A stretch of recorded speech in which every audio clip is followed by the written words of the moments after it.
Saudara, sebagian warga di Desa Kukacah, Kecamatan Dol Imara, Aceh Besar, terisolasi banjir karena akses jalan rumah warga tergenang banjir setinggi 1 meter lebih.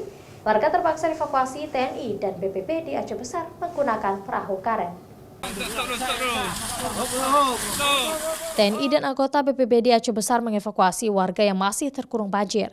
Ada 50 rumah warga yang berada di Komplek Ria Minimalis, Desa Kukacah, Aceh Besar yang terisolasi banjir karena akses jalan menuju rumah warga tergenang banjir setinggi 1 meter lebih. Mereka telah bertahan dalam kepungan banjir selama 2 hari tanpa bekal makanan.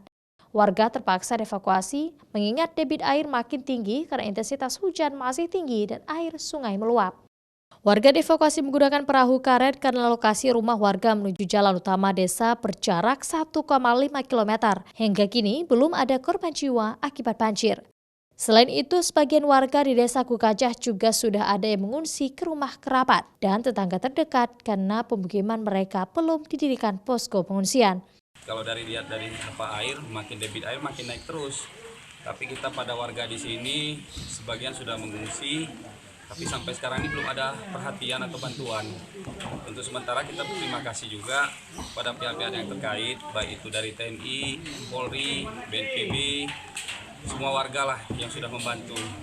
Selain Desa Garut, banjir juga menggenangi ratusan rumah warga di Desa Kukacah, Puni, dan Lampe, Kecamatan Darul Imarah, Aceh Besar. Tingginya curah hujan berpotensi banjir terus meningkat. Warga Desa Kukacah, Aceh Besar berharap pemerintah segera mengirimkan bantuan makanan karena stok makanan warga terendam banjir. Nova Misdayanti, Kompas TV, Aceh Besar.